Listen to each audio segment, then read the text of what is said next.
Okay, the Lake District is amazing, certainly, and we will get to that, but first, we're gonna go to a welcome break, a mainstay of our road trips, but something that hasn't made it into any of the videos so far. This is very exciting. A welcome break is something like what we'd call a truck stop in America. It's got everything you could possibly need and at least a half a dozen Starbuckses.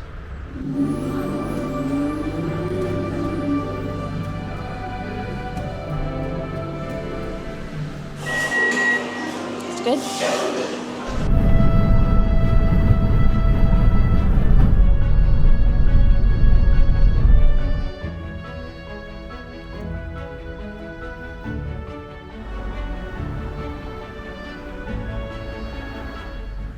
The Arment Museum provides you some background on some of the local characters, offers an opportunity to try on some early 20th century clothing, see how that feels.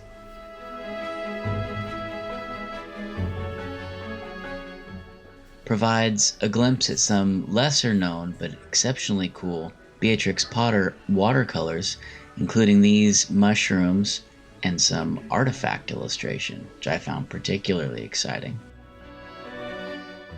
And then upstairs is an old library with a collection of cool things, including a bunch of early works on mountaineering, curated by the Fell and Rock Climbing Club.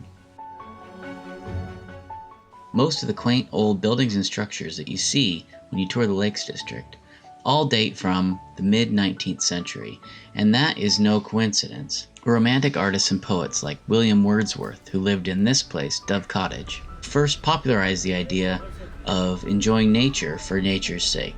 And it was this idea that brought people to the Lake District in their thousands. The grounds around Wordsworth's house are now developed into this lovely area where you can stay, enjoy a sensory garden, and even come over to a little wall and pretend to eavesdrop on your 19th century neighbors. A pair of actors. When I was in Ambleside, I saw... Late in the day, we reached Keswick, which is to be our base for this long weekend. So we settled in for the evening and got ready for a big day tomorrow.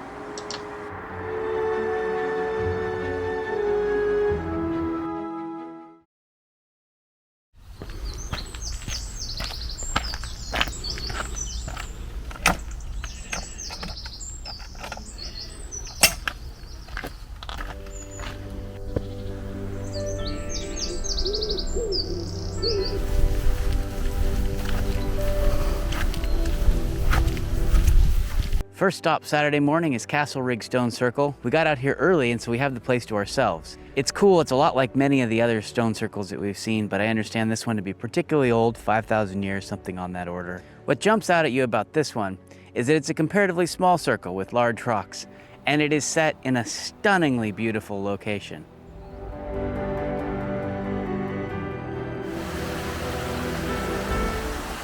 One of the real charms of the Lake District is an almost endless supply of charming little treasures like this, the Ash Nest Bridge.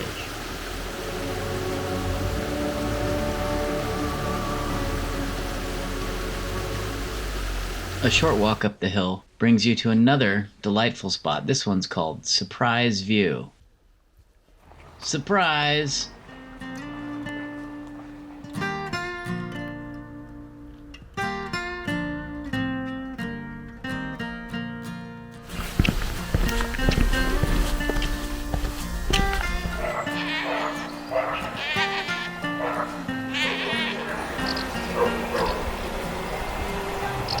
Hey, what kind of crisps are those? They are super crisps. Those must be the best. They're so good.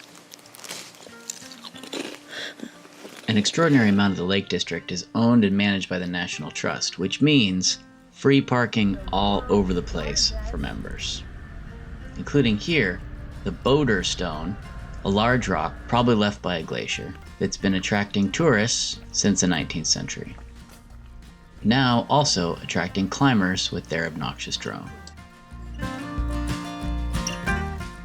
This beautiful valley that we went through en route to Moss Forest Waterfall is also home to the last still active slate mine in the region.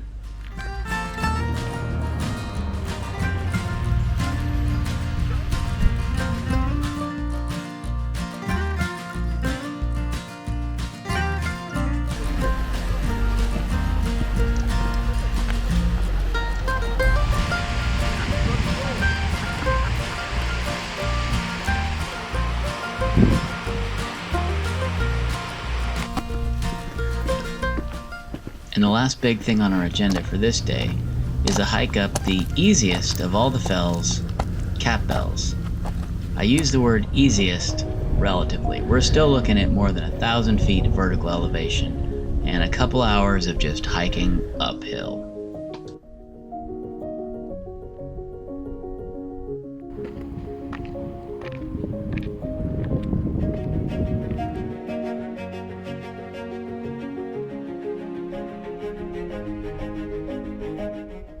Finally at the top, our efforts are rewarded with this fantastic view. And this little plate on top of a cairn, with radial lines telling you what all the other peaks, valleys, and lakes in the area are called. Then it's right back down the way we came.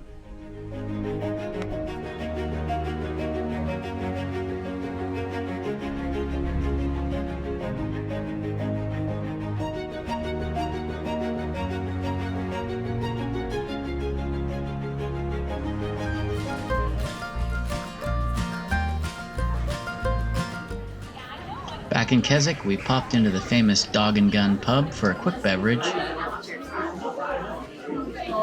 and then headed off for a hearty dinner at the Pack Horse Inn.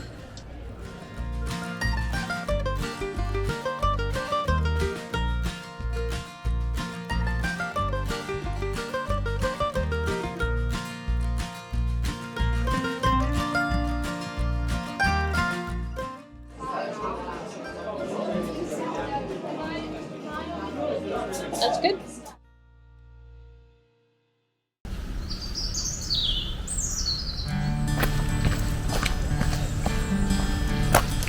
So day 3 starts with a short walk to spectacular Aira Force waterfall.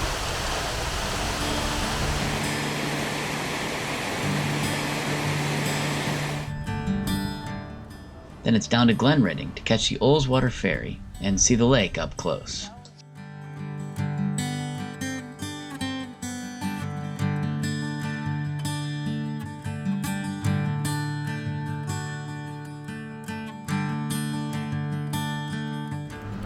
The ferry takes us to the town of Pooley Bridge, where we set out on another hike, this time back to the town of Houghton, where we'll catch another ferry back to where we started. This side of the lake is popular for conventional lakeside recreation. Sailboats, motorboats, campers, a lot of people down at the water having a good time. Our route is not perfectly developed. You gotta go over a fence. Is this the trail? And you spend a bit of time walking on the road. Ultimately, though, the walk is tremendously rewarding, with a lot of peaceful solitude and some beautiful views.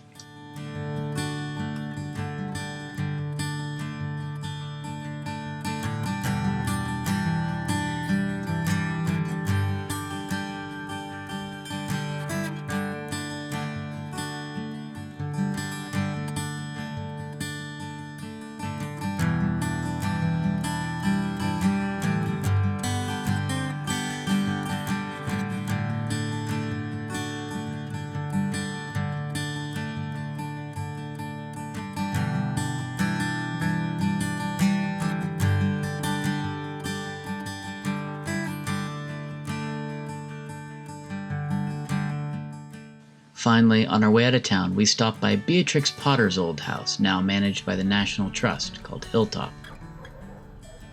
Among the little orchards and gardens, you can find the actual settings that she used in many of her books. Potter herself was a leader in the land preservation movement that kept the lakes as they are, and as such, it's a fitting place to end our trip.